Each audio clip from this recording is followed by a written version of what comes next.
primary ignition. This is Star Wars. Look out! Core World News. You may fire when ready. Grex is entering the building. Where is he? Let's get him in here.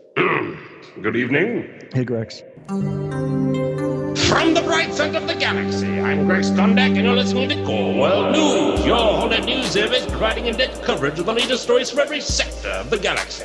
Welcome to another special edition of Andor Canada. This week, the news team reviews Andor Episode 9, Nobody's Listening. We now go live to the CW newsroom to join your hosts, Ben Grant and Atum. All right, thank you very much, Grex. And he's gone. That guy gets out of here in a hurry. You know, he really just sort of just lays it down, gets me psyched up for this episode, every episode, I might add. And then he's gone. He's gone. He's already in his... Grex-shaped dust cloud. Lozash, I think that's where he went. Yeah, I mean, but he didn't even take his ship. He just got into an escape pod and just blew out. I don't understand what it's about. Well, it's good to have him. Actually, said ship and not something else, but we'll move on.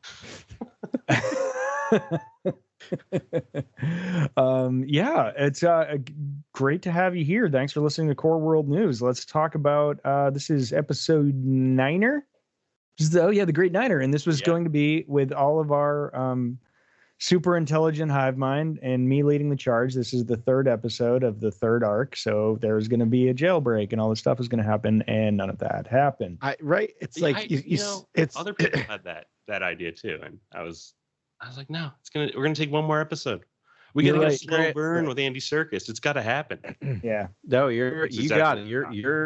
You definitely won it, because I was also with you, Ben, because they had set up the precedent. Math. They did the thing that the rule of 3 is, and broke it, which is exactly the best way to do that. Is you set up an expectation, you do it twice, you're supposed to do it a third time, and you don't do it, and boy, does that get a reaction out of people. Well, I feel like the Steven Ship episode was like an interstitial episode, almost like it was kind of this, I don't know, this point of potential for all the storylines, a catch-up space, a fireside chat, if you will. Like, and then we explode back into this crazy, prison narrative, which is awesome. Right, and then we're gonna spend 3 full episodes in the prison. That makes a lot of sense. I like that. I like that approach. Yeah, I'm glad we got to spend more time.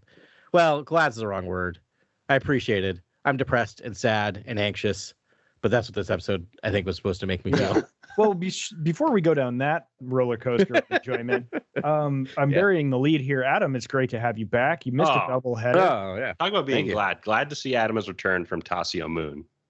Yes. Yeah. Glad to be back. To bring us all some nice sparkling clothing.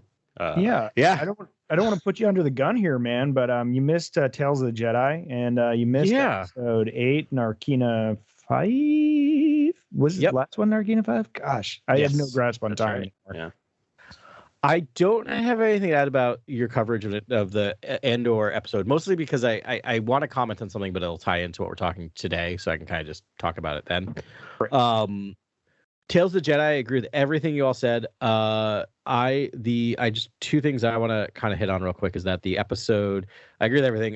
The Dooku stuff I loved. Like, the Dooku episodes were just amazing. The Ahsoka stuff, I always will love Ahsoka. I always love watching Ahsoka. The episode with Anakin training Ahsoka, I will say, I get it. I get why it was popular. I'm kind of done with the abusive mentor storyline to make someone be effective. I think it's a trope that can kind of just go away now. The way Whiplash did it as probably as best it could be, and now we'd never need to do it again, because I don't like this idea that if we torture someone long enough, they'll turn out a genius. Yeah, the tough love. I kind of bumped up against that episode a little bit. Toughest of tough love approach, which which is bordering on abuse. Yeah, friendly sort of. High devotion. But again, he turns into Darth Vader, so I'm also like, I get it. Like, do you know what I mean? Like, I understand that story, and so I don't think it. I think the story makes a lot of logical sense. I just didn't particularly enjoy watching it.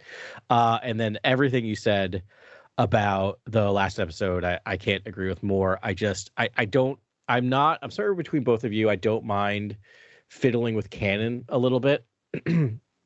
But when you were doing that when you do that and you not in order to, but when you do that and you paper over really incredible characters and characters that are representative of groups that are not all that represented in media, it just leaves a little bit of a bad taste in my mouth, I guess. That's kind of what bummed me out a little bit. And Filoni's done that before in terms of like he's very precious about his own canon. He did it at the very beginning of the Bad Batch. I don't know if you don't remember him messing with canon then.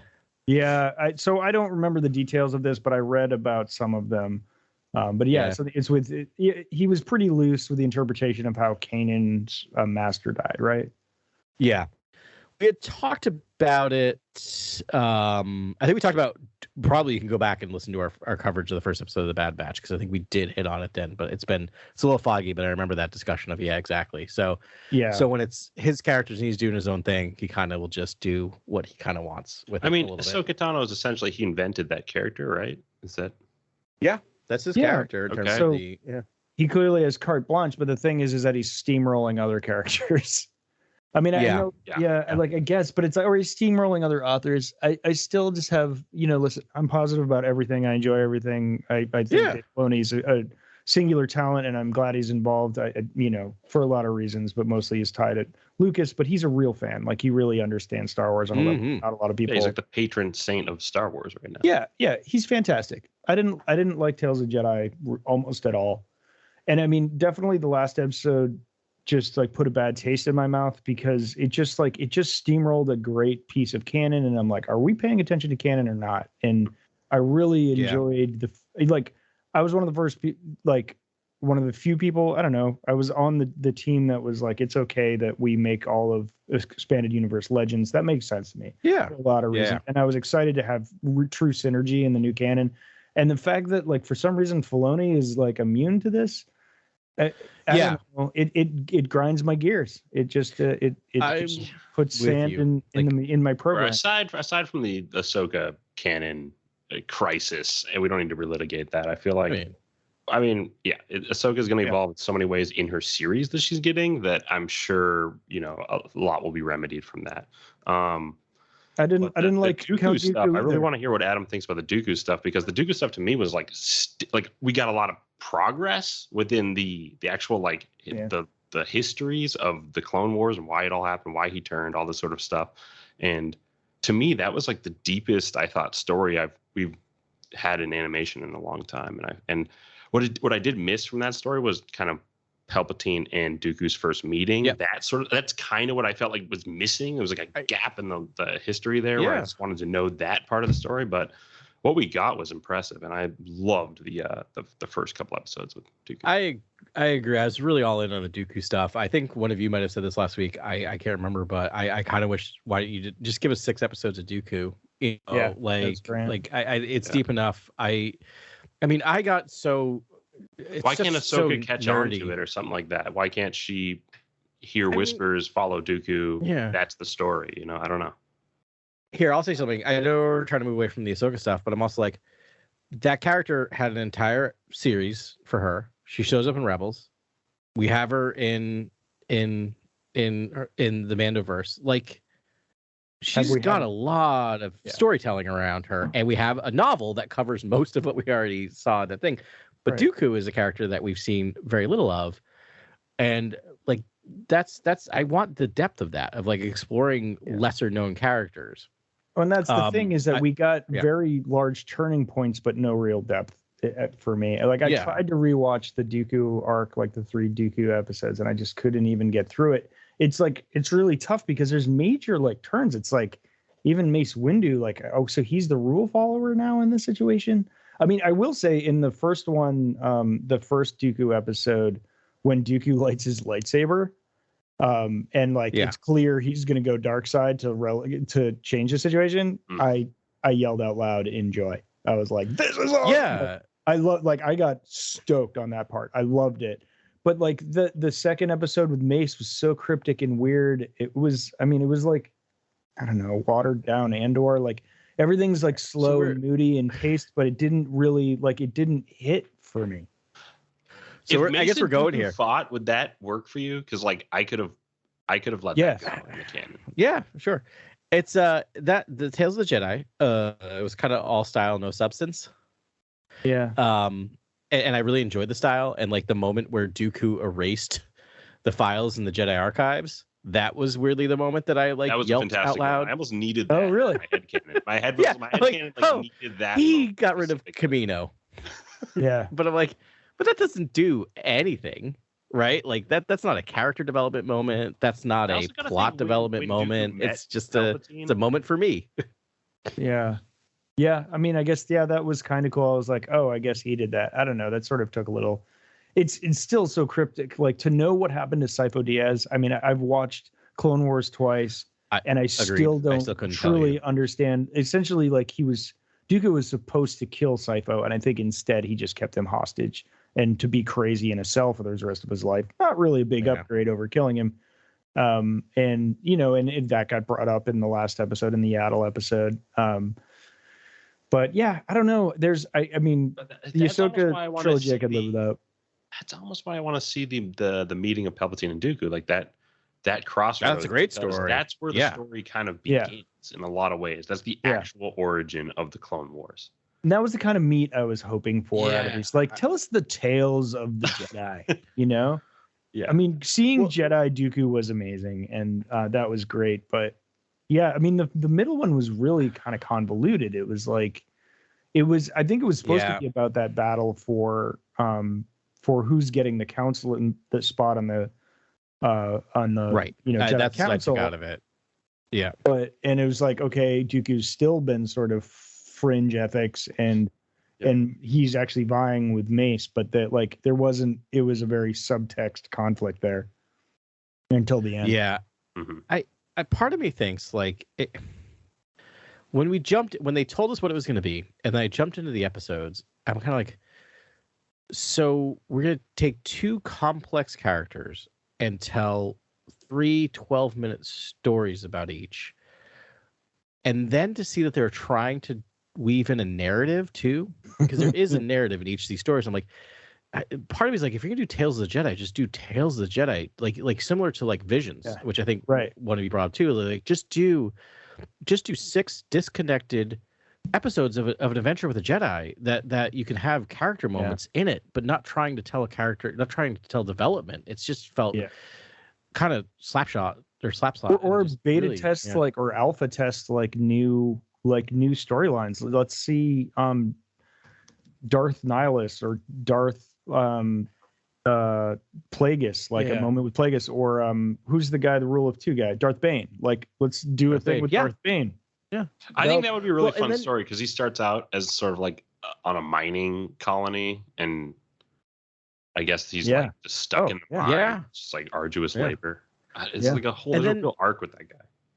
There is, and then there's less of an issue with papering over canon, because if you're just telling a standalone single thing, you can weave that through easier, right, than if you're telling these other things. So I kind of, part of it was hard when I was watching it to not play the I wish we got game, which is never a fun game to play when you're watching something, but I kept doing that. And maybe someday we will. I mean, Visions was a huge hit. They're doing a second season of that, so maybe they'll try something the same. I still think we need shorts. I still think we need to play around with run times. I think we need to play around with like not to bring it back to Marvel like we always do, but like Werewolf by Night was not like the best thing ever, but like how cool was it that we got like a 1 hour story of a character? Like, just do that in Star Wars. Just do a live action 1 hour tale of something of Bane, Darth Bane. That's awesome. I think at the end of our convo, though, we said, like, where else in the timeline would you do a Tales of the Jedi's? Oh yeah, you guys didn't mention Old Republic. Like, where would you go, Adam? Do you have anyone in mind? Yeah, I mean, anyone. I don't know. Yeah, unfortunately, I was listening to that and going, oh, that was the moment I was like, oh, thank God I wasn't there, because I had nothing. But now I'm here, and you're doing it to me right now. I would have thought probably. I mean, I want to see High Republic stuff in live action. Yeah. So I think there's a lot of those. I mean, it's so low hanging fruit, but I really love the way those books are written, and just to see kind of the Old West version of that. Yeah, that's all I got. I cannot wait for that deployment of High Republic like animation and live action. When is that going to happen? When's the green light? Post Acolyte. Acolyte is a soft. But I'm hearing. Technically, Acolyte is the tail end of the High Republic. So. Yeah. Okay. Yeah. And then back with the reins. David Lindelof, who just got signed on, is doing a trilogy or movies, I guess, after the sequel trilogy, right? Right. Yep. That's what they said. Yeah. All right. So that's not High Republic. So something else will be. No. And allegedly, Acolyte just started filming in Berkshire. What's the name of the studios here? Shinfield Studios in Berkshire. Okay. Okay. So allegedly that started. So that's exciting. That will technically be our first live action High Republic story. Yeah. Which will be cool. Is that our next series outside of the Mandoverse? Really good question. I think that actually is answered here as well. I know I read it this week and I just can't find my notes. Yeah, I can't think of anything else that's going because I know Ahsoka's taping, but that's in the Mandoverse. Yeah, So, I think. Yeah. Oh, you mean like outside the Mandoverse? Yeah, right. Like so Bad Batch is next, right? That's in December. Or January, and then and then we have Mando season 3, Mando 3, and then Ahsoka. Ahsoka, and then and allegedly, I read that they haven't started filming Andor season 2 yet. But they're anticipating 9 months of filming for that. And that's gonna start next spring, and then people are guessing 2024 for Andor episode season 2, which is a bummer. I did not realize that. That's wild. I mean, it took them 3 years to do the first season, so yeah.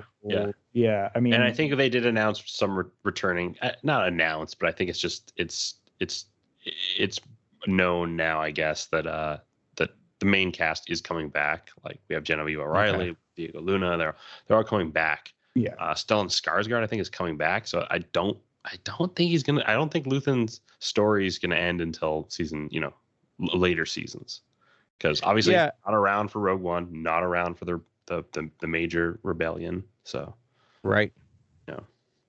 We'll see. We will see. All right. So we digress, but it is good to catch up with you, Adam. You're sorely missed. And it's good to hear what you're thinking about that. So Grant has implemented 2 wonderful new portions of our Andor segments here. The finale, as you know, the rodeo roundup.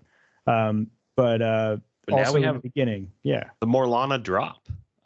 It's called the Morlana drop. That's right. Yes. All right. So this is the succinct rundown. No, I don't think so, because I think this is it's not succinct. It's not. I'm trying to capture the full genius of Tony Gilroy. I'm not, Disney Plus's sort of laconic, under intense scrutiny while imprisoned, Cassian makes allies, plan an impossible escape. I think that's like, this just doesn't capture it all. This is an ensemble show. Right. It's an ensemble show. We don't know where we're at. We just start there. Yeah. So it's a comprehensive. So Grant's gonna read the entire filming script out loud now. That's right. Buckle up, Buttercup. No, we'll just do just short summary. I'll get through it quickly, but it will just encapsulate the entire episode. But also, the character. There's more intercutting than this summary alludes to. There's a lot more intercutting in this show than I think most people can even capture in a summary. It's difficult. Mm-hmm. Okay. The Morlana drop. So this is, of course, episode 9. Nobody's Listening, directed by Toby Haynes, written by Bo Willem. We start off on Ferrix. Dedra interrogates Bix. Bix yields nothing, causing a frustrated Dedra to ask Dr. Gorst to intervene with a truly sinister piece of technology, an audio headset that blares the distorted shrills of a dying alien species. Gorst activates the device. Bix wails in pain. On Narkina 5, Cassian and his table are mid-shift constructing another 3-pronged cog. When Cassian goes for his break, we see he's tampering with a pipe behind a wall panel.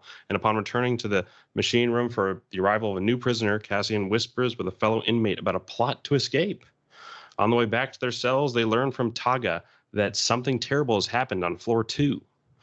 On Coruscant, Mon Mothma speaks before the Imperial Senate. She expresses dissent for the Empire's new security directive and once again calls attention to the Imperial overreach, but ultimately fails to gain appeal. On the way back to the embassy, Cloris informs Mon that her cousin has arrived. At ISB HQ, Dedra shares her findings with her colleagues in Major Partagaz. She dismayingly shares that she is unable to learn the name of Axis, but from what she learned about Andor, she thinks he could be part of the robbery on Aldhani, given he returned to Ferrix with thousands of credits. She also believes Cassian may return to Ferrix, given his mother is still there.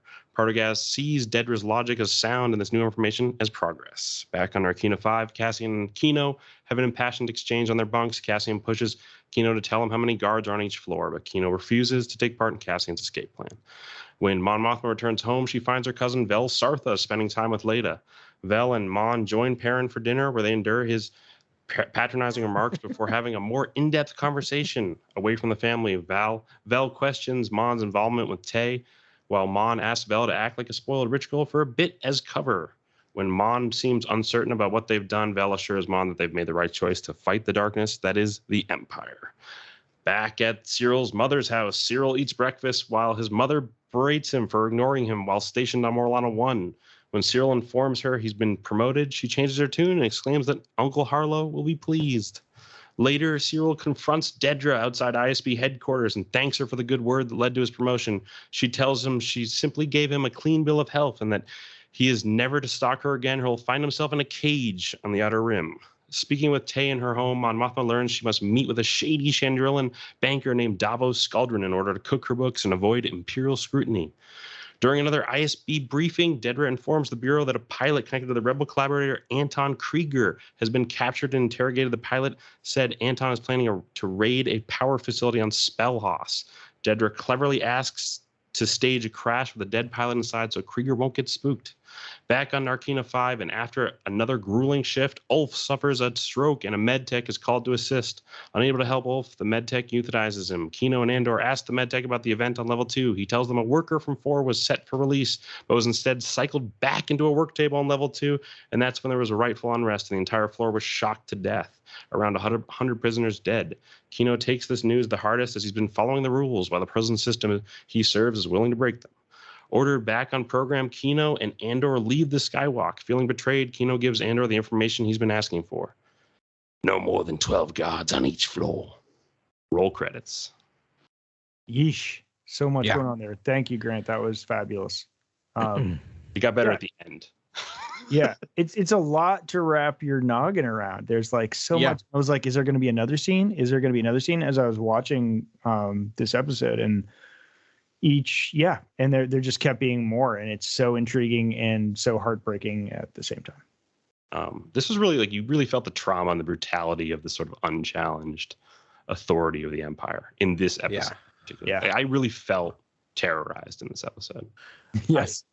This kind of wraps into what I wanted to say about the last episode into this episode is like the last episode was focused on the individual terror and trauma of being imprisoned because Diego Luna is too good of an actor, and his face during most of the last episode when he's kind of just being exposed to everything and the just like 1,000-yard stare or like traumatic like stress look on his face as things are happening, I found very upsetting and way too realistic for someone just thrown into a prison basically without any reason why. Some of the most unsettling imagery of the episode. It really bummed me out in a good way. And then this episode, it gets into the fact that just everyone, like it just gets to the macro level of just the machinery and it's just depressing.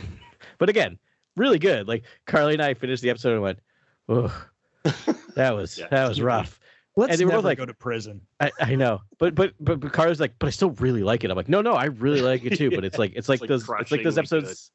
Yeah, it's like those episodes of The Americans that you need that are sometimes were really, really heavy and hard to watch. But it definitely captures the spirit of George's earliest work. THX 1138. Like it captures that sort of prison system, full authoritarian control. It's brutal. Like this is brutal. Like the torture, prison system. It's the worst. Never want to be in an Imperial prison. Hopefully that never happens anywhere here.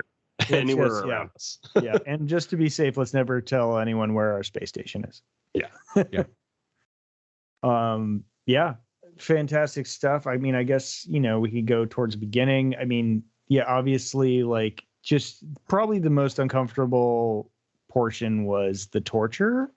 was the like, it's like, oh, we captured the dying screams of a species Children. that's being eradicated, but we really captured the children because their dying screams were the most like, and you felt it. I mean, they gave us a good like 6 or 7 seconds of Bix Colleen silent wearing the headphones. I thought that was just a brilliant part to just show her show her face up super tight, sweating, processing, and then just the most gut wrenching scream you've ever heard. Sort of like truck in.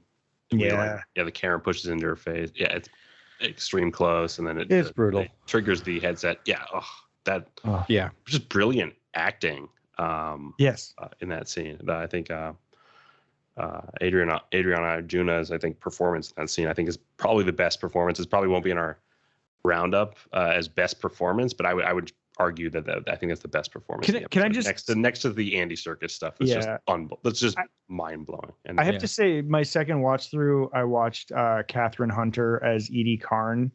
And don't sleep on her performance. So good. She's caught in lies, and she just she plays to her me. part. That was like that universal mother-son sort of story. That was really well done, and the dialogue was incredible. Yeah. Crushed by it's just like you're lucky your neglect and like crush me or whatever. I think kill me. And then the turn when he tells her he got the promotion. How she like pivots. It's so organic and fun and great. I mean, we'll talk about the Karns a little later. It's fascinating.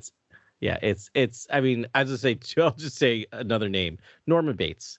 This is just Norman Bates. I can't get Norman Bates out of my head anymore now. No, that's all he is. I told Jenny, I was like, "Did you notice he's eating cereal?" He's like Principal Skinner. He's really killing that cereal. Wink. Yeah. Oh, hey, great job, son. You just got a promotion. Have some more cereal, killer. Yeah. I just rewatched American Psycho for another thing I'm doing in a couple of weeks, and I was just like, oh man, I had to watch like 2 past in like 24 hours of each other, and I'm like, I'm done. Oh man, I can't wait to get into Serial Karn later. Holy cow. Yeah. No, but I think it's just a funny sort of like how she thinks about the optics of her son, and Uncle Harlow will be proud. That's just so funny to see, and I think she does such an incredible job with that. Yeah. role. I thought Cyril was lying about that actually, just to give him some more breathing room so he could like stay out later. Yeah. But then we had the stalker scene, which I know we're sort of jumping around here. Yeah, but we'll get there. Oh, That's toughest look award. I think he looks awful. That was rough this episode. Yeah, it was great though. It was so hard to watch, but again, in a good way. Like again, every time I say this, anytime we're reacting, I mean as positively as you can. But like, I think the Cyril Karn, Dedra Miro stuff is the stroke of genius of this show. It's sort of like these strange, fascistic, obsessive type A monsters. Yeah, who are gonna fall in love, possibly. No. That's not. No. Cyril Karn is gonna But what this episode does, to be fair, is has Dedra Mero's like attendant hurt that guy basically mansplains. I mean, and it shows how toxic just men truly are in this episode. It shows I know. I caught toxic that. male obsessive stalker, and then it also shows toxic male mansplaining, and it does both brilliantly in this episode, and just shows you how unhealthy the men can be. Yeah, I noticed like here had his like this. It was like he was like up jumped episode. He's just sort of like, he jumped into the spotlight, took it away several times from her, and a little too big for his britches.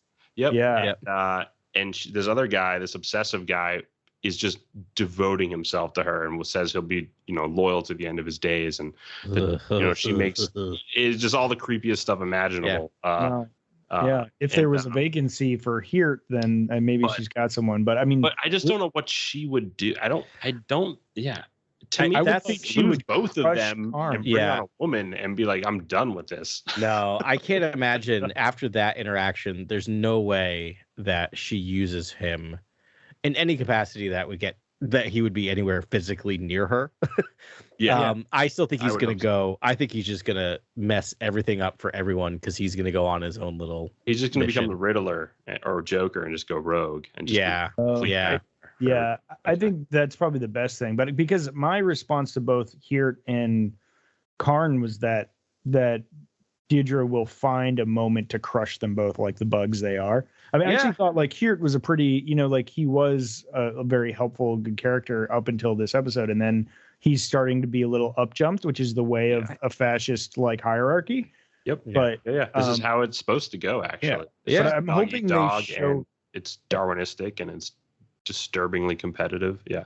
Yeah. Also, too, I don't have a lot of hope for Miro just because she's way too good at her job, and we don't see her past this series. So it makes me a little nervous for her storyline. See, we'll get to predictions, I think, at the end of this episode, because I'm already having some predictions for maybe where these character stories and just given how the paths are intersecting right now. But I do want to ask you guys what you think, how long you think Dedra will be in the story, and what her fate could be. We'll get to that. I also want to say, since we're we just good, you and I were both going back to Gorse because I'm like, since we're talking about like bad men, let's talk about Gorse. Oh yeah, wow. Who smiles what that a much? perfect He's casting. I meet people like that now and again, and I'm like, it's just something. It's just the perfect casting for a sort of torture. A guy that's like, "Hi, nice to see you. It's just welcome. This is permanent gonna be grin, so fun. Don't worry about anything. I'm just gonna give you the worst torture." Yeah, the restraints are more for your grinning protection than through it. Like it's all through his teeth. Grinning. Yeah, it's just scary. It's terrifying. Is this is kind of building off of this, and I was talking with Carly. Is this the worst we've seen the Empire, or the betrayal? Yeah. This is the betrayal of like the true Empire that has always been hinted at in all of the movies. But like this is it. Like this is the episode where you think like anyone who could jokingly try to like, oh, I wish we had the Empire. Those like people on the internet who are just pro Empire. Like you can't watch this episode and like. Yeah. There was that joke account that was like the Empire was right for a while, and it was like funny. And I think about that sometimes. No way. Because I'm like, but I don't want to even raise that into the general pantheon of like what people are talking about. Yeah.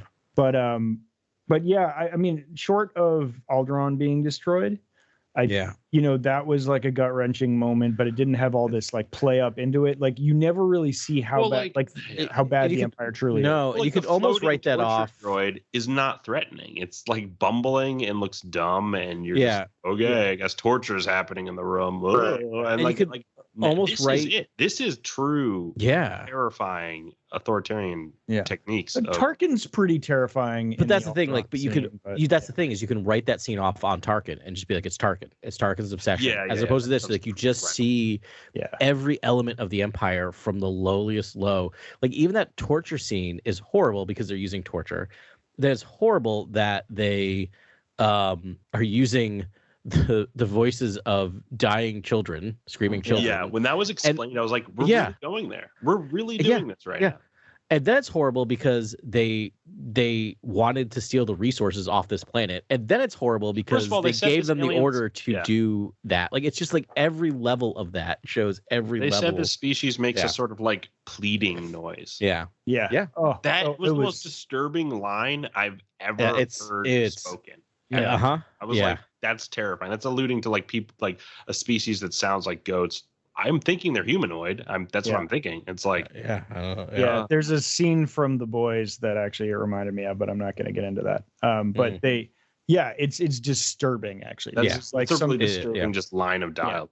They kind of just really broke through. Yeah, but I think Atum, you hit it. It's segmented, right? Like we have prisoners, so people with no rights, and then we have sort of commoners, which is like Ferrex and all the people there, and how they're being interrogated and rounded up and done all that. And then even among the ISB, like at the top level of fascism that we've seen so far, it's just dog. Exactly. I mean, you see how they treat each other, how toxic they treat each other in the boardroom, and it's and I've never really thought of it that way, but it makes a lot of sense that they're showing like really. That's why Partagas says watch your back to death. Early on. He's like, it gets ruthless up here. And then to government. I mean, we'll talk about the Senate scene, which is so exciting to see the Senate again, but just to visualize it with this way of like basically turning off your speakers, right? Like people are literally turning off their lights when they didn't want to hear what Mon Mothma was saying. And I found that scene, maybe because of our current political world. I forgot about that. Yeah. That is the scene that actually, I think, someone screams "Long live the Empire."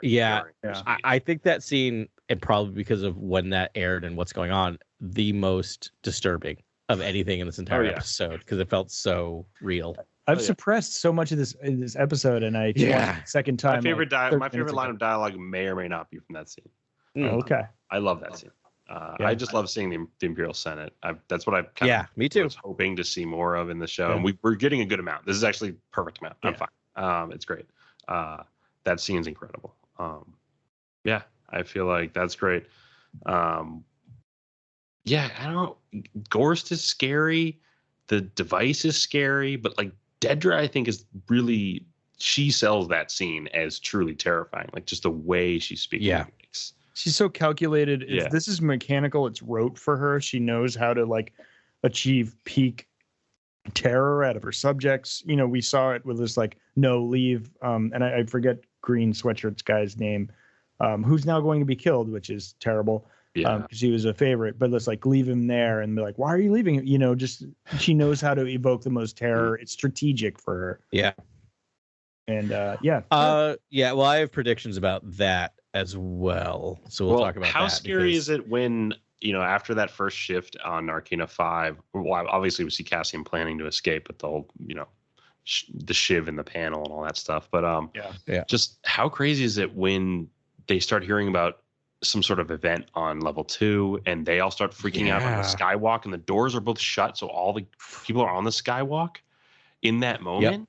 And then there's a great payoff to that later with just like a passing line of dialogue where someone says they fried them on the skywalk or something, like they fried them on the bridge basically. And I'm thinking that's these people, they're passing through those bridges, both teams all the time throughout the day shift, night shift. Right, that's who's passing. So if they're ever in that corridor, that's a place where the Empire could immediately shock everyone. That's kind of what I took as happened on level 2. They do it there. They can also do it on the floor. That was a terrifying feeling. They can do it anywhere because they can also do it on the floor of the room. Like, but Did you guys notice when he was in the bathroom? It was like the when they said like new prisoner on program and like it's like beep beep, it's like the beeping starts when he's in the bathroom. It keeps beeping faster and faster, like the rhythm. Like it goes faster. He's got to get out. I think it's like when he gets back on the floor, it goes back to it goes slower again, as if like it was missing a count on the body count on the heat map or something. No, I have a feeling that if anyone's not on the floor, like that whole like that, I think the bathroom gets electrified, which is like, God forbid you have to use the bathroom at the wrong time. That's the SNL bit. I hope that someone's like, I'll use the bathroom. It's been really quick. It's really, you get shocked every time. Don't go. But the other thing I love about that scene, and love is a strong word, but I respect about it, is like they're passing the rumor. I found that scene so stressful because I'm saying like, what happened on 2? What happened on 2? And then the lights go out for a second, and I'm like really tense. I'm also like high in NyQuil, so that's not helping either. So it's like having a waking nightmare. What's happening? And then but what I love about the scene is you don't really get your answer. You get that like rumor mill, and then you're still waiting quite a while before you almost forget about 2. And I love it because that's exactly how that would happen. Is like, you're a prisoner, you don't get answers. Like it was only because they had that like fortuitous moment, that the fortuitous stroke, which I mean, that's the other thing. That was it Olaf that Circus gives? Man. My goodness. That was so good. I mean, like it wasn't like it was some of the best. It was just his performance. Like his performance in that moment was incredible. Like falling back in the line and telling everyone to tighten up. Yeah. And just a rumor. Yeah, no, he's great. True. He's a superhero at acting with his face, and it's just like, so this is like low-hanging fruit for him. He just needs to act and be a human, and it's like he's so expressive, and like you're just right there with him on everything, man. Yeah, it's great. Circus is amazing. So true. You're right, Adam. It took him like 4, prison scenes to really get it out of them. It was sort of like, oh yeah, they all died, and then people were like, they all died. It's like, we don't know anything, and then they do know something from the medic, who's just like, it actually confirmed. Yeah, yeah, you think about his job, man. He's just putting people out of misery. I think he was one of my favorite characters in the episode, the med tech. Well, that's like the last scene, though. We'll get there. He has a name. Dr. Rasiv is his name. Adrian Rollins plays Dr. Rasiv. Okay. Doesn't it feel like he just spends his day euthanizing people? Yeah. He knows. He knows, and he is so broken. He's like the most broken person I think we've seen in this entire. Yeah, because he knows there's no getting out of there. He's like, this is the rest of my life is just euthanizing people, and I mean, and that's where they end up. He's like, just like, he's broken by what he's seen too. I mean, they killed everyone. We're talking about this right now. Like, are they killing everyone, or are they shuffling everyone, or both? It's like if you mistake. Yeah. They just put you back into the system somewhere. Did they make a different floor? Because that's just okay. Yeah, they made a mistake. I think so. They were putting someone out for release. Someone cycled them back in, and then obviously once people hear that this guy was set for release and came back in. So, I think the mistake is I think that's what they're doing on purpose. That you don't actually get released. You get moved to a different floor. The mistake was there's a filing mistake where they accidentally put him on the floor where people knew him, and so. They caught on really quickly. 4 and he went to 2, so I think that like the hand signal stuff is what gave away. Yeah. Oh yeah. That makes sense. Yeah. And that was like And that's what outed him. And then they're like, "Well, I guess you all die." Yeah. Oof. That's crazy. Great, really lighthearted, fun Star Wars episode. Super dark. This might be the darkest hour of Star Wars. Actually, once we get our locked in full and attack position, I have some wild theories that delve in a dark direction. That I will say, we'll get there. All right, looking forward to that. We got to go to the Senate scene. We're in the Imperial. Well, hold on. I want to talk about Cassian for a second in those scenes, because I loved how in the last episode you could see him clocking everything that was happening, but he was still terrified the entire episode. And we jump to this episode, and he's just already in like mid scene. Planning the escape. I love the fact that he's just like, that's who Cassian is. Like once he's like settled in, he's like, nope, I'm gonna figure this out. Like he which is we're getting to see the Cassian that we meet.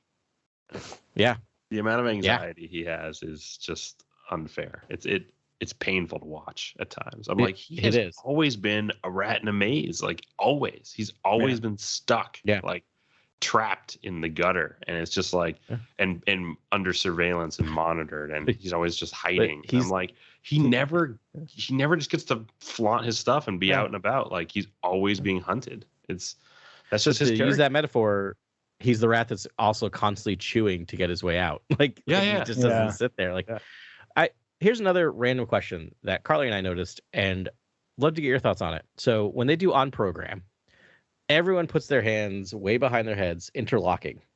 Yeah. Do you see Cassian does every time?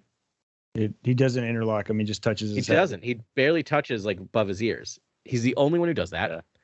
And I'm like, is it Diego Luna doesn't have full motion, which is possible?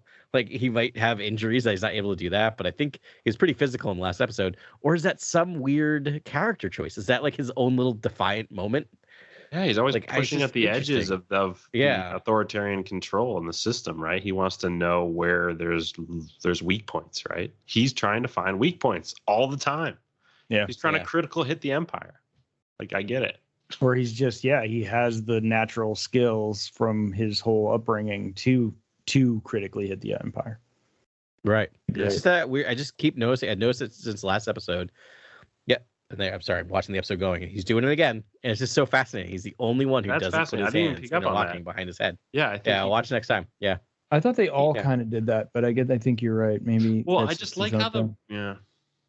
I just like how the rebel characters speak out when they feel abused or insulted. Like including Melch, Cassian. Like not putting his hand on his head, telling Skeen, like throwing away the milk when Skeen tells him to drink it, like, and then Vel telling Perrin no one calls her tedious, like in a kind of I thought a kind of aggressive way, and in a really strong way that I was like, this is great. Like I love the rebel characters being real rebels in their personality. Yeah. Let's transition then. Let's talk about the Chandrillans. The Vel Sartha? We should have put that. Yeah, all of them. All the Chandrillans. Like we got her full name very early too. I was like, Vel Sartha. Of course she's Chandrillan. Right? Yeah, because Mon Mothma, Vel Sartha. Okay, yeah. Because I think we get her full name early on, but yeah, when that reveal happens, incredible. Yeah. Yeah, absolutely. Fantastic. I mean, Lita is insufferable, but it's nice to just see that like interaction between Val and Lita, and He lets me do what I want. Yeah, it's like, oh, and then you get that look from Val. It's just like, oh, it's just like, this is your life. Yeah. But yeah. To me, that is like it's a symbol though, almost like. Were they at not one point just unaware, sort of spoiled young child, like themselves? It's almost like maybe this is sort of a symbol for what they were once were, or a part of them at least. And especially with the line from Mothma to telling Val, be a spoiled rich girl for a bit. Go back to that, just for a little bit as cover, obviously, for your rebellious, your true self. Yeah. Because Mon cares about Val and wants them to be safe. Yeah. And that's what's supposed to happen right there. It's great. Right. Are we roasting Perrin now? Are we? I do. I want to say one more thing about. I want to say one more thing overdone about Vel. One more thing before the Perrin roast. Okay, go. Yeah, which kind of blends into it. But I'm glad Vel. I like Vel also just like puts things on Front Street and asks the question that we're all wondering is like, so what's up with you and Tay? Yeah, she's like, are you doing? And she's and Mon's just like, please, as if I don't have enough problems. I know, and I'm like, aw, Mon, go get some. I just love when Mon's like, how are you doing? She's like, things are happening. There's risk. I'm gonna say that from now on. Whenever anyone asks me how I'm doing, things are happening. I like that. Risk. There's risk. Yeah. I'm like, nice. It's like, it's just so cool. Just great, like spy dialogue almost. I really love the dialogue with Val. All right, Perrin roast. The worst. I mean, the worst character of all time. Would you rather have a dinner with him I don't or know Gorst? who gets the toughest look award because, like, wow. Yeah. Just anyone holding someone to some antiquated societal sort of like norm of some ancient, Chandrilan heritage. Like, come on, like, be better. Like, I don't know. It's just. No, that's just who he is. If he's lived that long with Mon and he's still that terrible, it's like, all right, well. There's also a line in, I think it was the last episode when they're at the party and Tay, I think Mon says to Tay something like the idea of like, oh, don't you remember the firebrand parrot? Like, who like used to be the worst of us. Like, it's just so depressing about someone who's just. I mean, it's like the hippie baby like boomer who turns into a conservative in the 80s, right? Yeah, like it's exactly. Yeah, because it was probably cool to root against the Republic. Like when you really look at the history, it's like it's easy to root against the Republic in the Clone Wars and the invasion of so many planets and systems and sort of like. Republic control, like direct control over certain sovereign sectors. Like it's easy to be a counter culture sort of like hippie at that point. Like that's pretty easy. And then a political activist as well and all that stuff. Yeah, and it's like, oh wait, no, I love being rich at the expense. I really do think, guys, this is. I'm just going to dive into this dark idea I have right now, which is I do think he could be evolved in like an Eyes Wide Shut sort of like Emperor's. Acolytes of Beyond sort of like cult that like hangs out in the most lavish sort of penthouses of Coruscant and hosts these kind of like wild galas that like, dude, if we get a masquerade or like something, and like I think Perrin those weren't galas and I'd have some deep dark connections to like that sort of stuff because I think that scene is at the very top, but like. I don't know if that's validating for weird conspiracy people of like today, but that are everywhere and looming all around us. But to me, it's like it makes sense given it's a fictional space, and this is like, of course, the Dark Sorcerer, controlling this government. To me, it's like, I think you almost need to show the Emperor because at this point, like the audience needs to be given a direction of how we think about the Emperor. Because right now we're all just thinking he's like in his cloak, like. Being spooky and giving orders to like Wolf Yularen, and it's kind of like comical. Like I almost think like tell us how to feel about the Emperor like in this setting, but I don't need to see the Emperor. Like How does I that love that upper so echelon- much. How does that upper echelon act, basically? And is Perrin a part of that? It's Because in the setup odd, of Sly right? Moore, like Yeah. we hear Sly Moore's name very early. Oh, Tell me this is not connected deeper to some deeper sort the of false collective- promise of Sly Moore. Ugh. well, like the Yeah. way how surprising would it be to get that? Where it's like, first of all, I'd love to see more. This As is a much as theory. I This is a hate big theory. Perrin, I'd love to see more of him. But to see it in like a Yeah, sex yeah, magic cult, like that's how Yeah. they develop like Yes, the that's upper what I'm echelons saying. of the That's the empire. theory. Period. Yeah, that's it. And Yeah. it's like it's his POV, and there's like, oh man, that would be mad. It Yeah, would no, be that mad. guy's 100% And I love it. Well, I don't know. Maybe yeah. I think it's just they're just a dark magic cult that collects things that goes out to the outer rim and collects rare artifacts. They don't do anything too. I mean, obviously they kill hundreds of millions. I want to say so much, but I don't want to get us an E. But yeah, Let's get an E on this one. I don't care. No, I mean it makes sense though because we see the upper echelon through Mon's eyes and her POV of the rebel. Yeah, Like, yeah. what is it like to Let's be see. a bad? yes, the dark. upper- I agreed. Yes, which that's would work for the show because the show loves to tell parallel lines and Yeah. perspectives, right? Like last episode where you just showed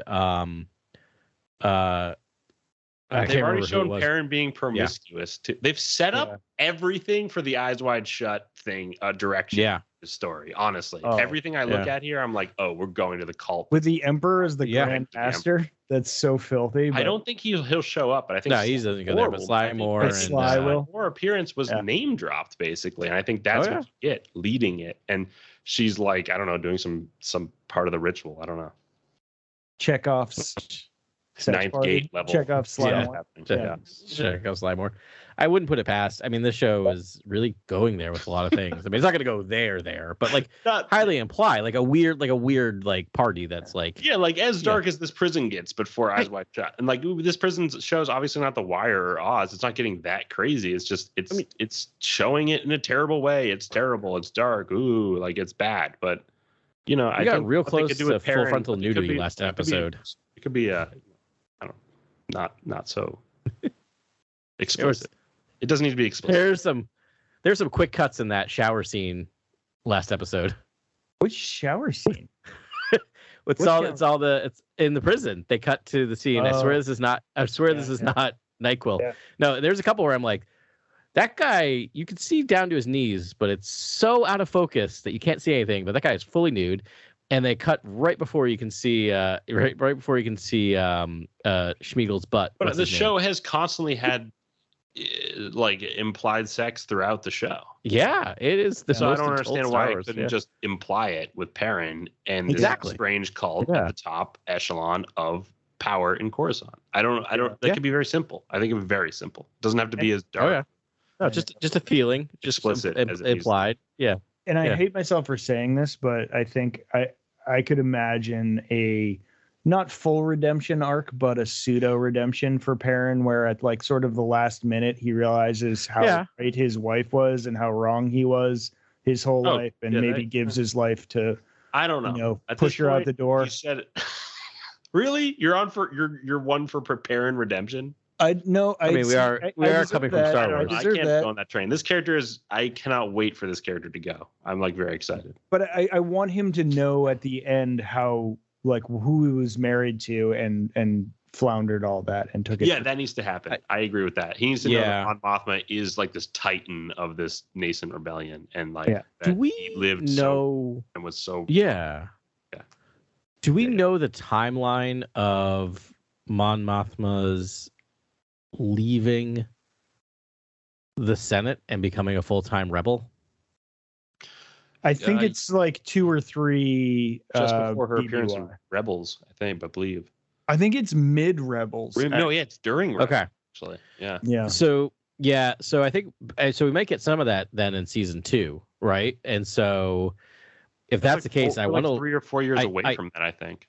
Right? Yeah, which would be season 2 of the series, and I wonder if Perrin gets hoisted on petard, where he just feels like, I wonder if he thinks he's immune because of all these like parties he's having with Sly Moore, and then suddenly he's just like, well, we don't know if he's always having these parties. Just a theory. no, but I mean even just the dinner parties, not the sex magic parties, but even just the dinner parties, right? Like all the connections he's made, Yeah, and he might just be clearly clearly feels indestructible right now. Yeah, and there's gonna be a moment where like, no, your wife is a rebel.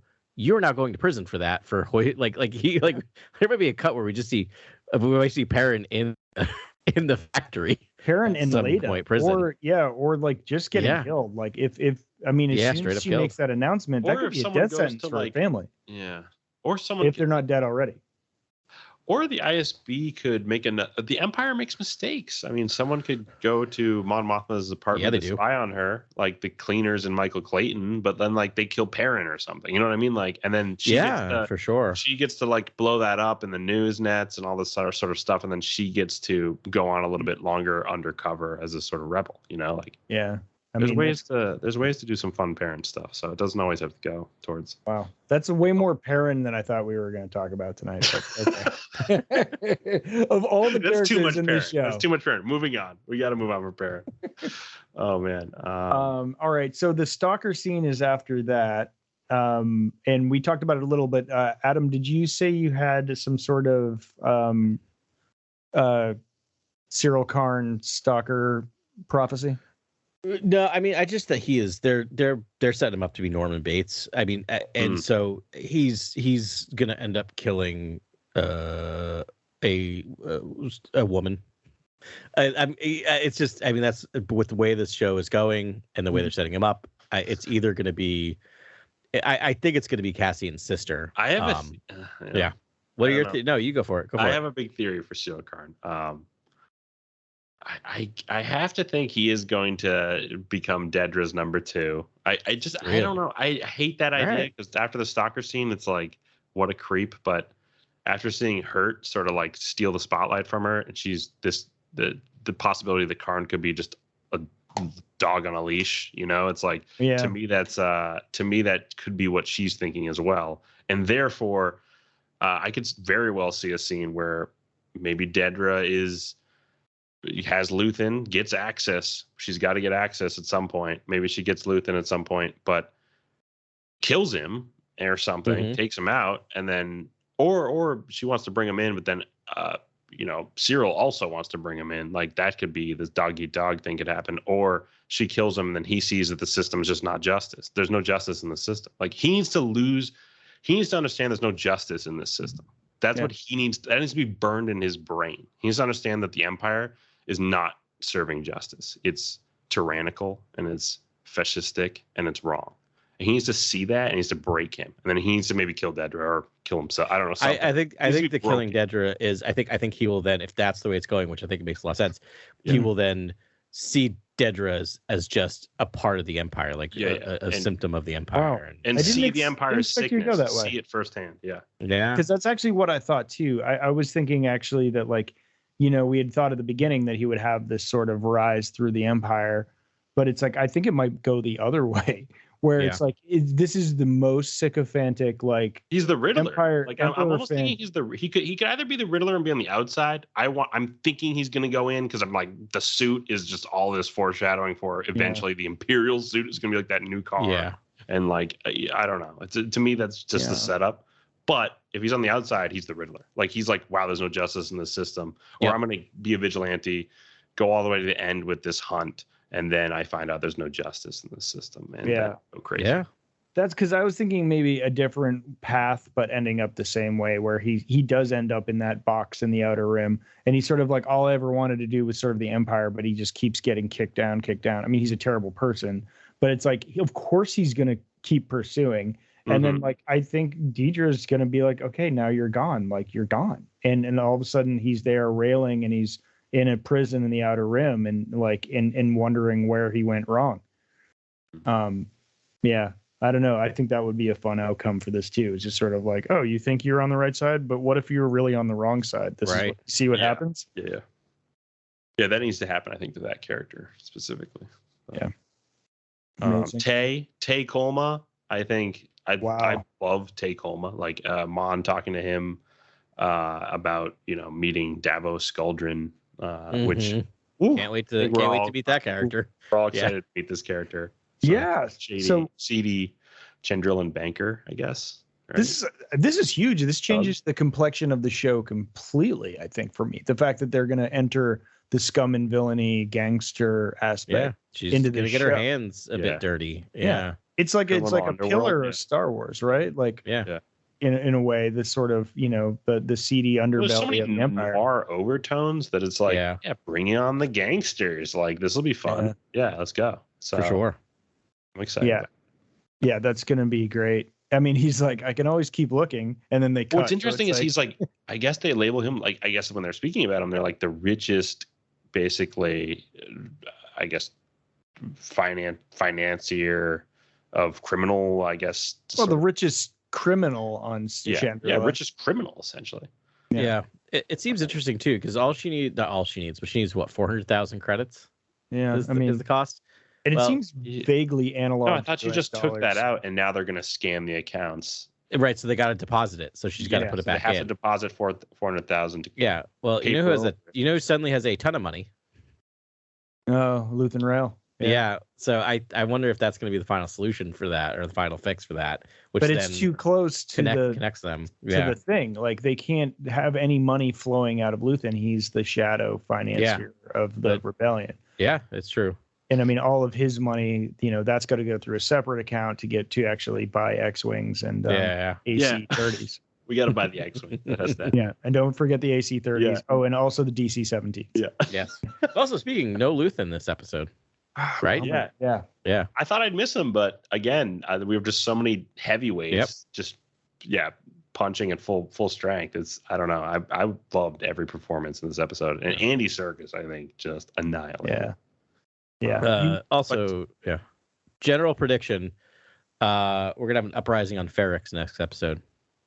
Yeah, you see. Oh, you mentioned this too. So when they hang my guy that wasn't in this episode, and I can't remember. Yeah, they're gonna try, but remember Marva, whose husband was hung in the same spot, has been walking through there pretending to be a rebel.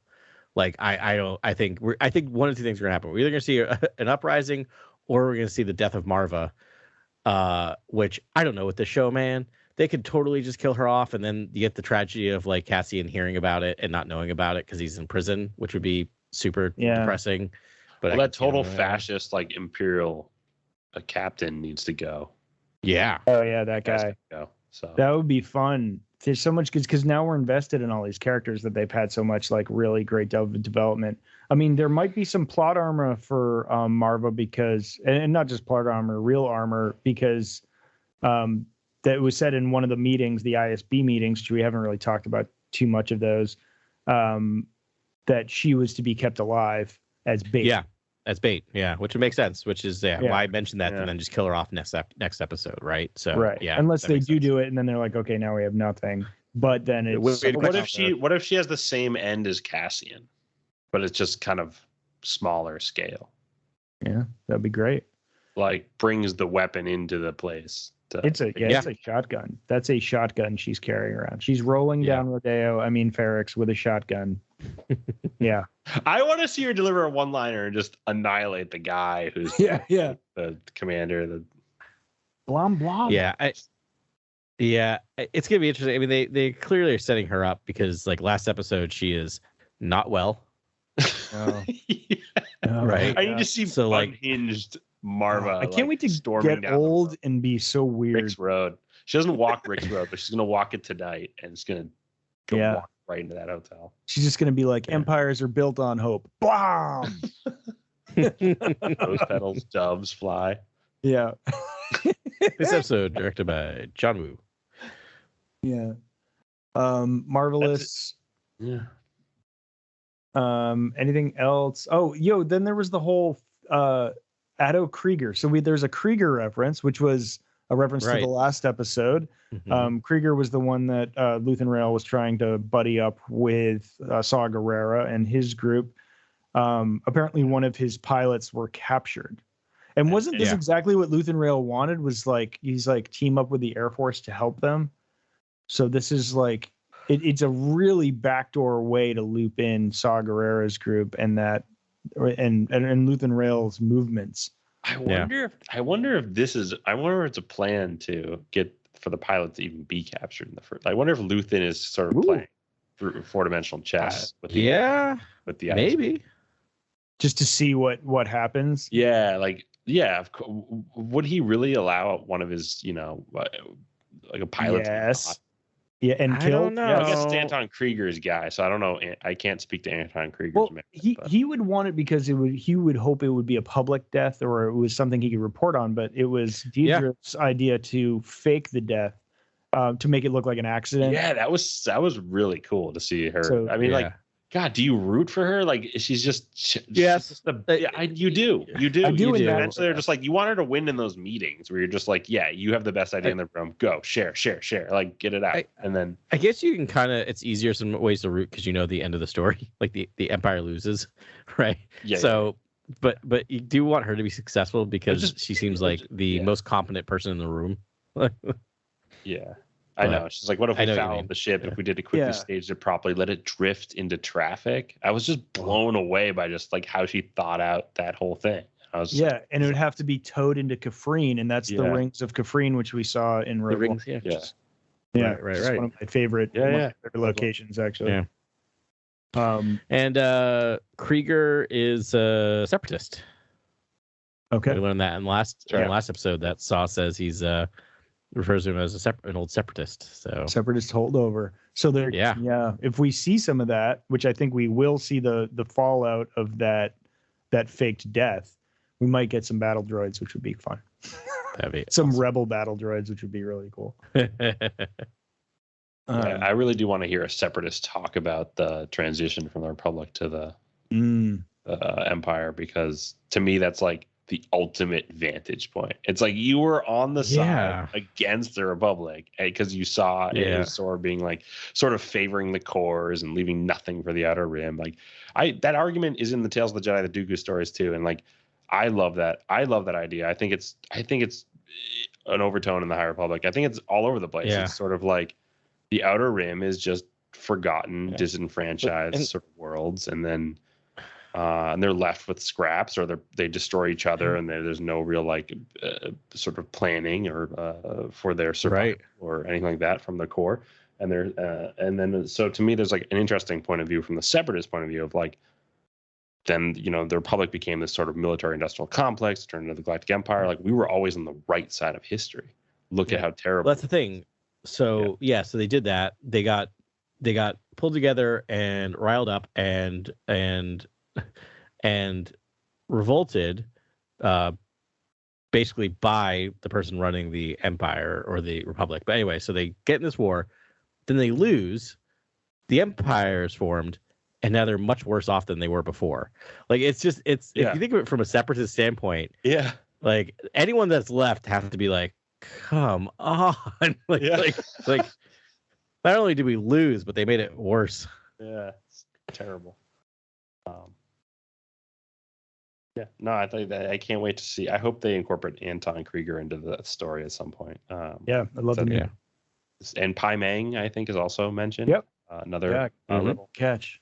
So I can't wait to see those characters enter. They should be really. I mean, they've got all this notoriety before they're introduced. That is so fun. Like to me, that's really fun when you can do that in a really an interesting way. So I think it's just been worked in there. Like it's just kind of like said in passing or like said quickly at a meeting, and it's just then their names are just dropped by Saw, Luthen, Dedra, Partagaz before we see them.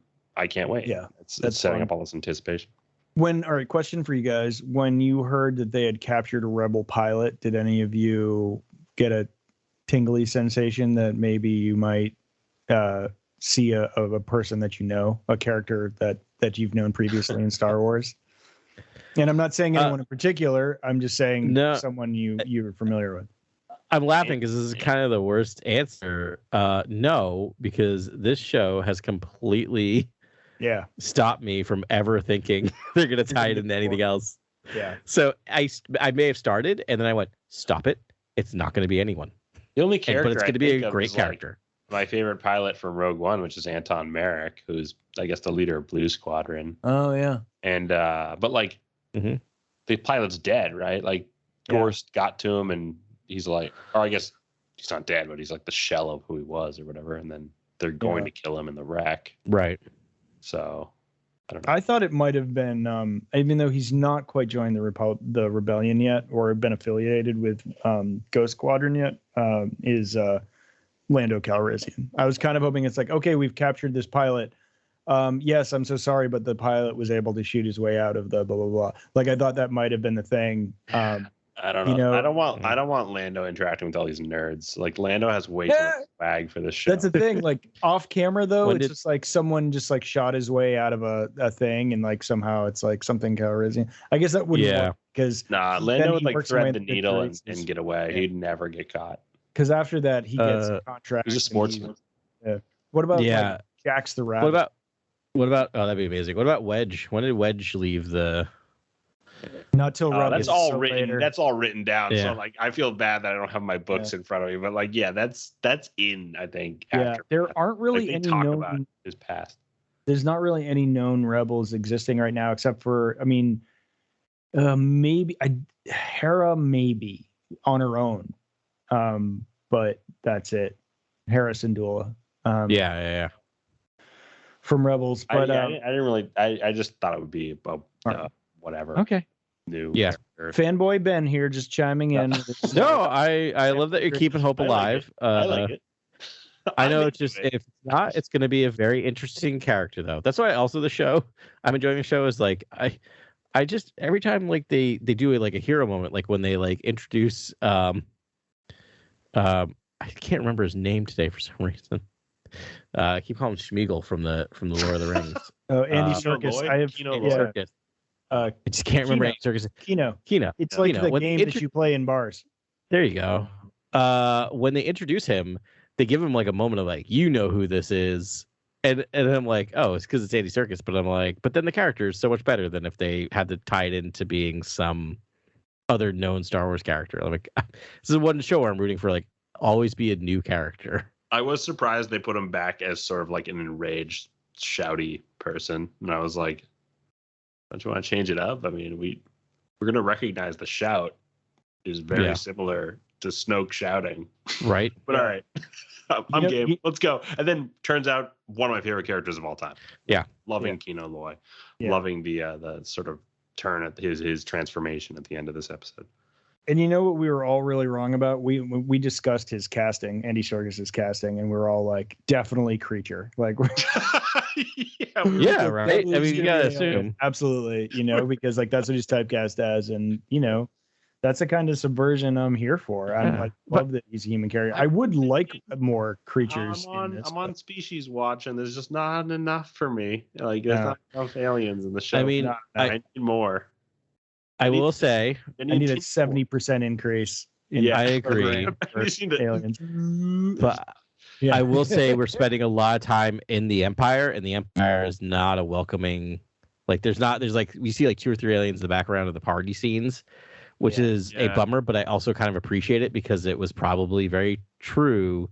Like they're very speciesist, humanist, right? Yeah. Yes, humanist in that. The story from Gorst about eliminating the entire alien species. Yeah, but it's fascinating. Look at the prison. Look at even the prison. There's no aliens in that prison. It's all humans. Yeah, that was also interesting to me because I was like, wow. Yeah, which is a statement.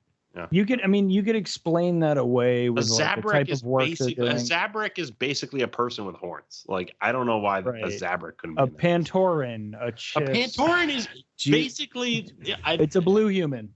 Yeah. Do you want to know the really grim reason I think that is because I think the Empire was so speciesist that they probably didn't when they took prisoners that were non-human, I don't think they used them for work. I'm pretty sure they just probably killed them, eliminated them. Yeah. I think they're that could be. Let's bring it down. My thought was they got this Ulf, particular they don't have like a strong Zabrak. Like that doesn't make any sense. Like racism rarely does. I mean, my thought was more it's attuned to the work and it's easier to control humans. And then when you get different sort of biologies on the floor, some people conduct electricity, some people don't. That's true. Maybe there's like some Clatoonian might not conduct electricity, or Deveronian might be like, oh, that felt great, hit me again. Right. That's true. That makes sense. But I mean, there's ways to explain it away. But as a fan, where's my aliens at? As a But, fan, like, I feel like the Mon Calamari and all that stuff too. Like, I need to know when they first, dealt in to the rebellion. Sorry. Yeah. Well, I mean, we saw it in the comics, right? There was in the Star Wars run, I think that's pretty early too. I think too, because the Vader comics take place like 18 BBY or something like. It's like the second 16 the or second 14 volume. BBY. Yeah, the second volume of Vader takes place right after Revenge of the Sith. Yeah. But I just early on that they sort of make their choice about the Empire. They get attacked. Their planet gets attacked, and I don't know. I guess why I'm fascinated by this, and I think Ben, you're probably onto something, is that like that's a choice. Like it's very easy because someone had to say to them, throw a mask on the guy in the back left over there, so there's an alien in the background in the prison. Yeah. Mm-hmm. Right. So like. By not having any aliens there, it's a statement of some kind, which Ben, I think you're probably onto, is just like that's probably the reason why. But I just find it fascinating. Like sometimes I just hope it's not a budget reason. You know what I mean? In this show, I don't think so. I don't think it is. Because also when we go to like Saw Gerrera's, we see two tubes, like we see aliens there. Like I think, like hopefully when we get a little more into if we get a little more into Rebel meetings, my hope is if they're smart, they'd make it really diverse in terms of alien life. We haven't seen overt sort of speciesism in the show yet, but it's just implied by the prison under the surface. Yeah. Okay. Well, I mean, it's incredibly dark. Let's go back all to the light topics. Let's go right back to the light, guys. Okay, and then one of our heroes has a stroke. Yeah. Good. Pour one out. Ulf. I was almost relieved when that happened to Ulf, because what I kept waiting to happen, which is I was just waiting for an accident on the line. Me too. And I was getting it was like, do you ever one of my triggers in TV? Do you know what a mandolin is? The cooking mandolin, the thing that you use to swipe to cut vegetables. Yeah. I hate those things. And every time I see them in a show. And I watch horror. I watch the goriest horror movies and will have no reaction. You put a mandolin on screen. It was one like literally last week, and Carly's looking at me, and I'm just like sitting there like, oh no, like I don't like this. I don't like it at all. The only reason you put that, someone's gonna slice their finger off. And so same thing with I just kept waiting for him to get his like hand stuck somewhere, or like so I'm almost like glad when he just had a stroke, which sounds horrible to say, but I'm like, oh. I know, because they keep upplaying the fact that they have to keep their hands away from that. Maybe that's going to be how they kill a guard or something. But it's like I'm just waiting for it to drop. Someone's going to get stuck in the machinery. I said it last episode. But I'm telling you, a guard is falling on the floor and his cheek against the ground, and he's going to see the light, and the light's going to turn red, and he's going to get shocked, and his brains are basically going to get like cooked or something. All right. That's a great call. I'm going to go machinery. I think they're going to shove his arm in the machine, and they're going to know how to like operate it to pin him in the machine. Here's the wonderful thing. You both could be right. They got 12 to take care of. But there's only one on the floor when they move people. So, I don't know. It could be the melee will happen somewhere, but I imagine it'll be through the hallways or something. Whoa. It's going to be, I don't know. Is it next episode or is it episode 11? I think it has to be. It has to be next episode. The prison break has to be next episode. You don't think that'll be the grand finale? Oh, yeah. It has to be the next episode, because then we have a two-parter that's, I think, Tony Gilroy's coming back to direct or something. I don't know. Okay. All right. Right, direct. That makes sense now with the plotting. Than usual. Okay. Yeah. Well, then we have something to look forward to next week. Should we round this thing up? We've been talking for a minute. Oh yeah, let's round up. Yeah, a galactic minute. Do you have a name for this section yet, other than rodeo it up? No, it's not. It's not. It's nothing to do with rodeos, because that's on Tassio Moon, and we don't go there. That's on Shao or whatever the other planet that's mentioned. I know, but it'll always be rodeo it up to me. All right, now for our episode 9 roundup. Here's our categories for this episode: best shot, or the Utini shot. Best shot for the episode. We'll start with you, Ben. Oh, really good question. So this is one that I don't have an answer to. I thought about this actually. I like looked at this. I studied this for my second watch, and I was like going through. I'm like, one will pop out that will, because there's always like the shot, right? There's like, I love a landscape shot. I think I'm going to go with best shot of the film is the outside of the ISB with Stalker Cyril Karn waiting under the bridge. Was so initial creeper shot, Cyril Karn. Initial creeper shot, yeah. Because I love the architecture. It feels real. I love that it was raining. I love that all the like characters are wearing their raincoats. They're like old style, Imperial officers are wearing the old style like raincoat thing going on. And I don't know. I like that shot. That's a great shot. Great shot. Yeah. Adam, you got a favorite shot? Yeah, it's the homage shot from A New Hope. So after when Bix is getting tortured and the door shuts, the camera pans down to boots going across the floor. Oh, incredible. And that's the exact same shot after the door shuts when Leia's about to get tortured by the floating ball droid. I only know that because my daughter has made me watch A New Hope 17 times in the past week. Good boy, am I happy because that's a lot better than Cars. Incredible moving shot. That's an incredible shot with the guard walking out the door and sort of like tilting down to the boots. It's all in one sort of steady cam. Just one steady cam shot. So, guys, that's an incredible shot. So aside from the trucking into Bix and her sort of emotional reaction in the beginning episode, which was incredible, just fun trucking. I gotta say, the shot in my background on Skype right now, that Andy Serkis sort of like pushing in, getting full, Kino Loy just in full character, just delivering these really, intense, lines. That to me, I love that stuff. I thought Andy Serkis just reads so well on camera, and that those shots of just him, it just went full Smeagol at the very end there when he finally learns the truth from the med tech, and that emotion just conveyed that started the transformation from that character. That was I think the sort of the big changeover for him. Yeah. So he does so much work, good work in this episode. He's just incredible on camera. Like I love to watch Andy Serkis. I don't know what it is. And aside from Mon Mothma's car and like Mon Mothma's drip, like I can never get over her speeder. And like you never get over those shots. Like they're just life-changing shots to me. They're just shooting through the window at her, like peering out the window on chrome blue speeder. Or over her valet's shoulder, like looking through the back seat. The speeder design is amazing, and it's pulled straight from the prequels. Like it's in the Imperial Senate. I mean, that's also putting the Imperial Senate shots aside. So it's tough for me to really decide here, but there's a lot. Kino Loy stuff really got me in this episode. Favorite line of dialogue? Do we have a best line? What do you have?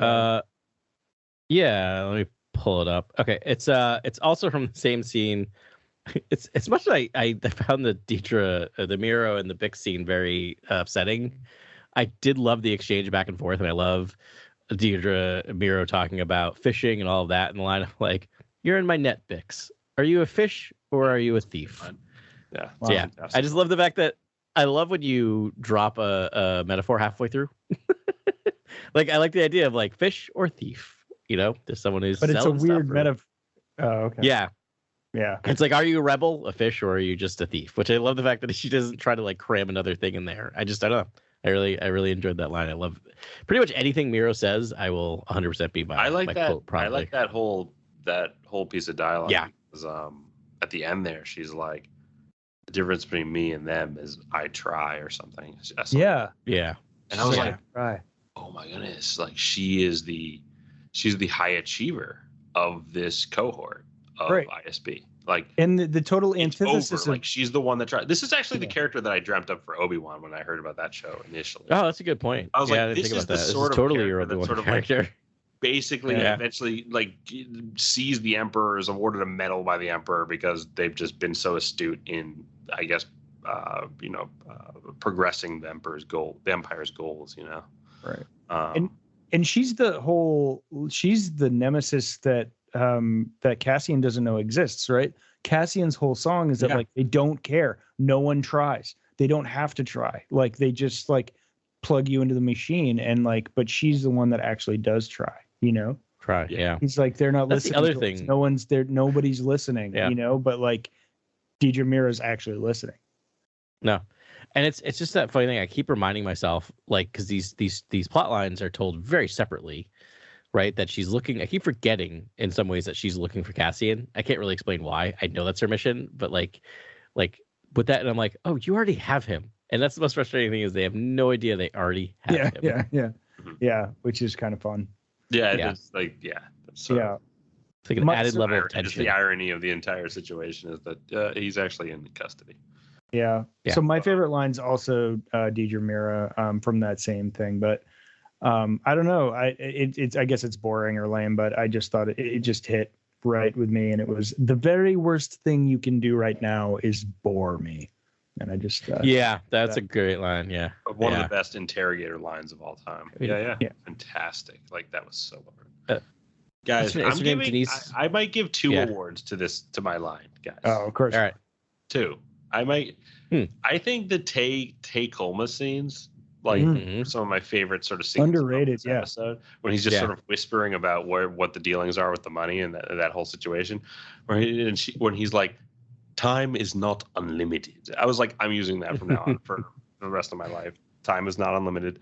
And then she's like, I need a loan. He's like, a certain kind of loan. We need a Chandrilan banker with a treasury relationships and a book of business that's incomprehensibly huge. Like that whole piece, like I don't know, the way he was how he was acting, the performance, just digging into that whole this banking thing to do. That stuff is awesome to me.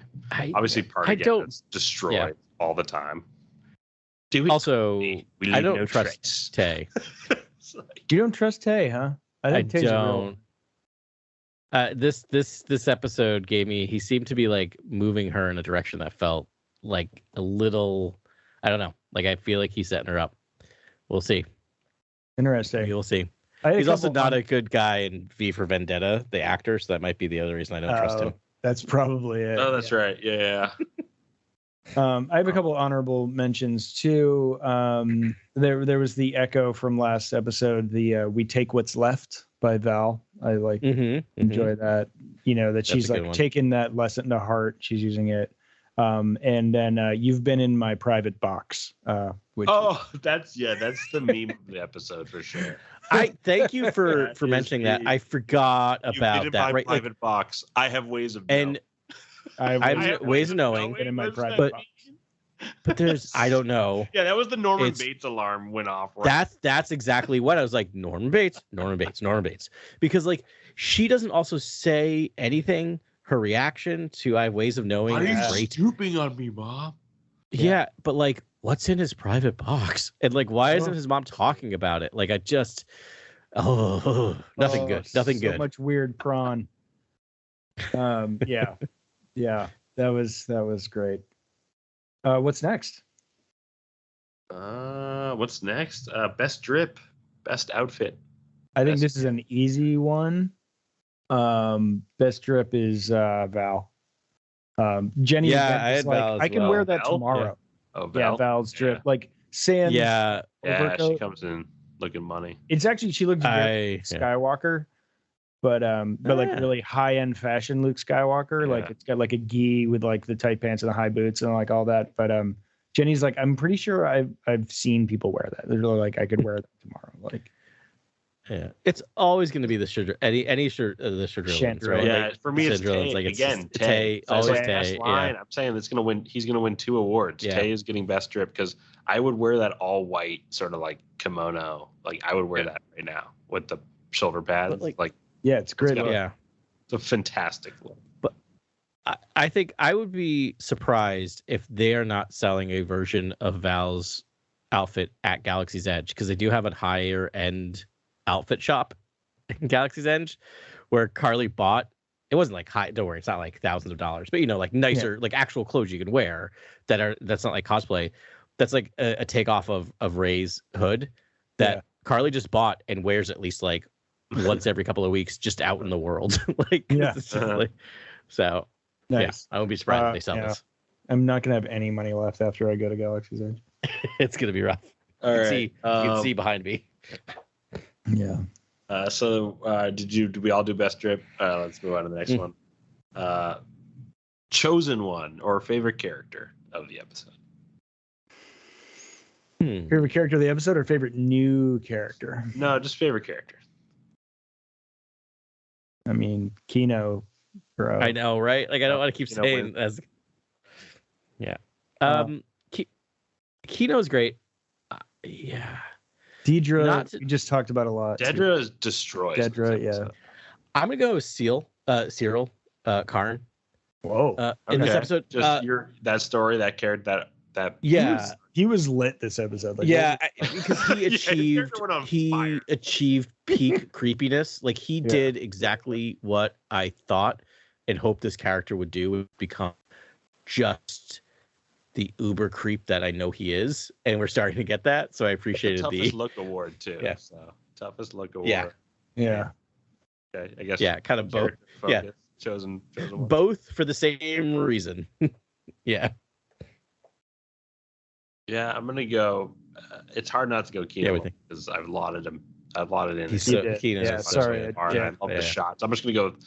I think Vel is a fascinating character, and obviously we don't know about her in Rogue One, or she doesn't make an appearance in Rebels or anything like that. Or so I'm just wondering, like Vel might have a huge story to play in a role to play in this show. So I'm excited about where Vel's going. I think that's my kind of character to watch. But also, where's Luthen? Where's Maclea? Like, what's going on there? That's those two are some of my favorite characters as well. So we'll see what happens. I love the Rebels. Mon Mothma is fantastic, but I mean, Perrin is just such a weight on her. We got to get rid of Perrin. Yeah, we got to let Mon Mothma spread her wings and fly this ship because Perrin's got to go. Yeah, I mean, if I was going to do like new character, it might be Beernok. I'm looking for his credit, but he has very few. But I was really excited by him. It was Cassian's sort of brother in arms to try like working on the release plans. Oh right, yeah, young black dude. Yep. Oh yeah, that I love that moment where they're whispering and about the plan. I loved that. The elevator. It was a brief glimmer of hope in a really dark episode. Yeah, it was, but I was also getting like, these guys could escape. This is fantastic. They could. I was also getting really stressed because he's like, maybe we should go down. I'm like, don't go now. Don't do it now. Yeah. Yeah. Oh, we can't forget Gorst. Right back up though. It's not down there for very long. No. Yeah, Gorst is a great new character too. Gorst, that's your favorite. That's your favorite new character. I would say new of this episode. Yeah. Again, not for any good reasons, but he's just that actor. They deploy him the best way you possibly. I undoubtedly that actor have to say, Joshua James. Gorst's got to go. Yeah, we got to. Yeah, he is. That's some of the best casting I think the show has done. It's like he's just a terrifying sort of torturer. I gotta say MedTech, guys. I think the MedTech is my favorite new character of the episode. Yeah. Good call. I loved his performance. I loved that whole exchange. And just it was classic. It was classic sort of like doctor who's under duress. Like it was so good. I don't know. It was so good because he's clearly just like he's on another level than everyone else, metaphorically and I guess literally too, than everyone else in that prison. And he's like his level of awareness is like a whole new tier of anxiety that you get to just bathe yourself in. If we're gonna do a best scene, I think that was my favorite scene. Was with a MedTech Dr. Receive. Yeah, that whole scene. That's I chose a shot from in there because I just thought it was so effective. Yeah, that's a great scene. Meme of the episode. Is there a meme in here? Is there one emotion, one gesticulation, one facial expression that just wins it all as a sort of meme? It's hard not to go with Kino because he has so many. Yeah. There's a full on there's a full on. But there's a whole like you could do 3 shots of just his face in the moment when they're lining up and they're passing the rumors about level 2, and Cassian's just like, you can't let them know that we know. Yeah. And he has to like fake that speech, and you just see his face turn to this amazing you see his like just trying to convince everyone and not any belief at all on his face, like utter desperation. I mean, we're sure it's not. You've been in my private box. I mean, yes, you 100%. I have ways of knowing. That move on, shut it down. That's 100% the winner. From Bell is amazing. I have ways of knowing. Yeah, I mean, mine is so Vel says that line that's just like, I guess all the good men have been taken. And then they rack focus to Mon Mothma and Mon Mothma's look to her, which is like, thank you for just like cutting my husband. That would probably be my memeable moment where that's a good one. I think Partagaz's "Let's Go" could be a meme. Like I could see that around. Absolutely. Like, when he says "Let's go" to Young and the other guy when they're just not getting up. Yeah. Yep, just sitting there, like not taking a hint. Yeah. Yeah. That was an interesting shot. A rich girl for a while could also be a fun meme. Yeah. Like, going around. Yeah. Yeah. That would be a fun one too. There's so many good ones, honestly. Like Partagaz is a walking meme. I feel true.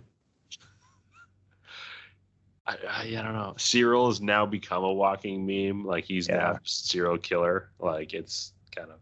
He's the serial killer. Cyril. Yes, he is the serial killer. Cyril the serial killer? How many Cyril hints the did I serial need to drop? eating serial killer. Yeah. He's just killing cereal in like every scene. Just grabbing women by their arm. She looks at his arm. I was like, oh, no, you don't. Not this boss. That was right upsetting here. to me. I was like, whoa, this character has crossed the line. I hate Zero Karn. I just want him to get taken out at this point. That's what I want him to get crushed like a bug. Yeah. It's like, I was like, how dare you? Like, what? Stalking her outside her work? Like, what? This is unacceptable on so many levels. Because Dedra's such a boss. It's just like, I just want to see how that character reacts in that. And she like, she didn't have any like troops or any sort of backup there to sort of help her. But I still like feel like that character has means to sort of put him in his place at that point. And I don't know. She just sort of shrugs it off late in a later scene. She sort of like then has to deal with her really, outgoing attendant Hart here. And there's that disturbing Oedipal thing though, where his mom treats him terribly in the episode, and then she treats him terribly, and there's that sort of mirroring moment of I know Adam is just validation for Adam's whole idea here. He is Norman Bates. He's a serial killer. He eats cereal every episode. I don't know what else to say. They're beating us over the head with it, really. Yeah. But, all right. Yeah. Well, we brought up Oedipus, so you know what that means. It's the end of another great episode of Now it's a party. Yeah. We did it, guys. The force is with us. What a wild episode, and I'm glad to have the full squad here to enjoy it.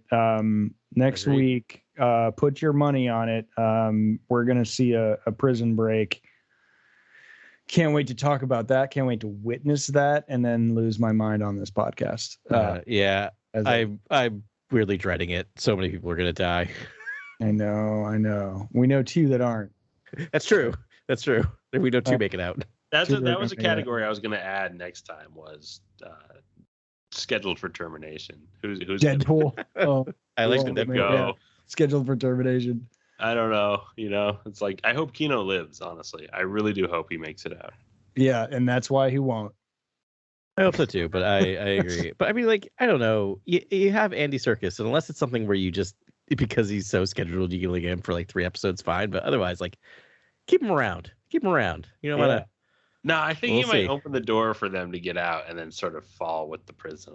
Honestly, like that always happens to the guy who's like leading everyone in the system. He's like, "I'll die with the system I upheld for however short amount of time I upheld." I think he does. I think there's a little bit of paying for his quote unquote sins. Exactly. Yeah. That's like the trope. Yeah. I also thought it was going to be a sort of parallel, another sort of like forecasting to what's going to happen with Cassian when Cassian ultimately gives his life for the rebellion. It's like a mini version with Kino where he's like Kino and Marva. He's gonna sacrifice himself to save everybody, even though he only has 217 days left. But as you learned today, he really doesn't. He has however many days as they want, which is what Melshi says, right? Like, yeah, they'll keep you as long as they want to. Melshi, yeah.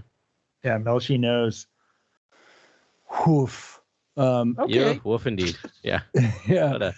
Hey, everyone. What an amazing show that's not at all depressing. Oh, my goodness. But I had a great time watching. Some laughs. Agreed. That was tough. Yeah, we had some laughs. Some stifled, stunted, tortured laughs. I mean, I'll be talking to my therapist tomorrow, so yeah, I got to load this one up too. Heavily, sure. right on time. All right. Well, thanks everyone for listening to us this week. Please give us a 5-star review if you can spine the time and on whatever you're doing. Yeah. Thanks again. Let's go. Next week's going to be wild. So we'll talk to you then. May the Force be with you. This is Grex Kondak signing off. For the latest breaking news, follow @CoreWorldNews on Twitter and Instagram. Thank you and good night. Remember, the Force will be with you always.